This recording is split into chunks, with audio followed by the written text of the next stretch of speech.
going on YouTube? Prince Gmo back here with a new video. Now in this video, I'm gonna talk about, well, I guess I'm just gonna talk about TNA, basically. So, I watched the show, the September 3rd show. Oh, girl, so sexy. First off, let me talk about what's on my screen right now, which was the Knockouts Championship match. And first of all, for people out there, I am not a fucking analyst. I'm just going to tell you how I feel about something. Basically, did it entertain me or did it not entertain me? And just reviewing the show, I'm not going to go over every fucking move I saw. If I saw something crazy, if I saw someone get gored through a fucking table and it made me happy, I'll talk about that. But other than that, I'll just say, hey, I enjoyed the match, or I found this boring, I found that boring. You know. Now, Gail Kim and Taryn Terrell can do no wrong. But I personally think that because it was a championship match, it should have been higher on the card. But at the same time, overall, this week's show was a good show, solid show.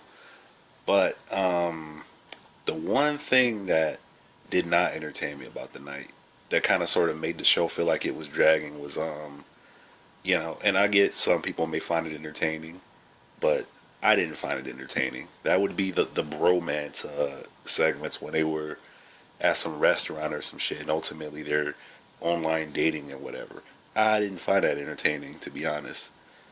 Yeah, it's just not for me. If other fans find it entertaining, cookie for them, but I didn't find it entertaining at all, to be honest. I found it corny. Now, the whole Lashley Samoa Joe thing, hell fucking yeah, but at the same time, I think that that's a special treat type of match. That's something that you build and build and build. Like, that's a big time match. So, but at the same time, we got to get it, and I guess they wanted to try to give us something good for free to look at.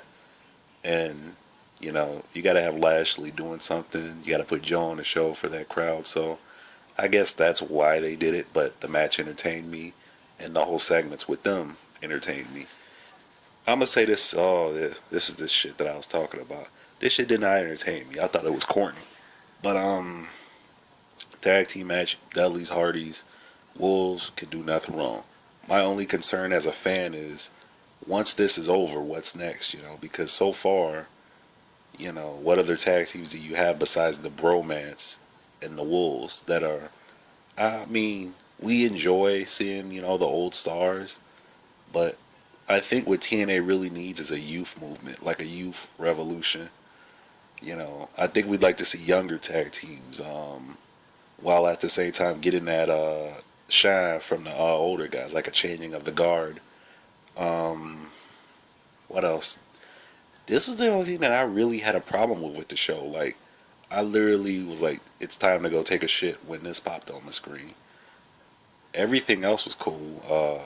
Ethan Carter III's in-ring promo dragged a little bit, but I mean, it wasn't putting me to sleep. But at the same time, Ethan Carter III, when he was backstage on this show, cutting the promo, talking to Spud, he sounded more believable, more real to me. That entertained me when he was backstage talking. When he was in the ring talking, in this segment right here, it felt like he was reading from a script. The emotion didn't feel raw to me, so I couldn't really buy into it as a fan.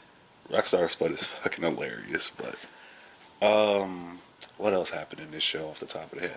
Oh, Bobby Roode and Eric Young.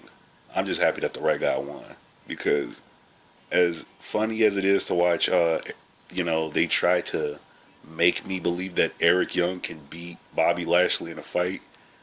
Do not insult my intelligence. So I'm very fucking happy that they went with Bobby Roode.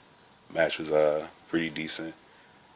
It's just the only thing that popped in my head, and yeah, sorry, I watched WWE as well.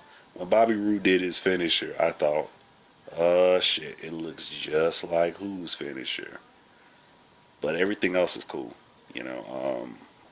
Match entertained me. Bobby Roode is always golden. Oh yeah, Sam Shaw. The character intrigues me, him and Gunner. When they were on the screen today, they just have that energy to them. So I like seeing them on the screen. They entertain me. just now, kind of sort of getting back into it. So I got to do a bit digging on the Sam Shaw character, but he's pretty intriguing, pretty entertaining. I think that's about everything for the show. You know, Impact's moved to Wednesdays and everything. But the thing about Impact to me is I live overseas. Not in the UK, not in, Europe. I live over in Asia. I live in Tokyo, people. I live in Japan. I live in Yokosuka area of Japan. So I don't get to tune into this show until one of you motherfuckers put it on YouTube and I get to watch it. And my thing is, TNA, most wrestlers, I can see why WWE doesn't want you to do it because they want you to pay $9.99 for the network. But ain't no TNA network. Let fans post shows. At least let them leave them up there for a good week so other fans overseas can watch it because this was a good show. Lots of great wrestling. This promo was okay, but it just it felt scripted. It didn't feel raw or emotional. I mean, your auntie just got thrown through a fucking table. It felt like he was trying too hard to be angry. Or it just felt scripted to me, you know what I'm saying? For those who watched it. But the crowd was pretty decent, and it was a solid show. But the only qualm with TNA right now, it's not that they're not putting on any good shows. The shows are solid. It's just there are no must-see moments on TNA. There's just nothing that, if I walked up to a casual fan or just the average Joe and said, hey man, you gotta watch this show for this one moment. TNA hasn't had any of those moments in a long time. Dixie going through a table, I guess, would qualify, but at the same time, we've seen that before. Something special, I mean, we can suggest a lot of things, but, we as fans don't know the behind the scenes analytics. You got to please this station. You got to not do this, not do that. But TNA needs to find a way to create moments that fans will never forget again. The matches create moments within themselves, but just moments in general. And that's all I got. I'm out.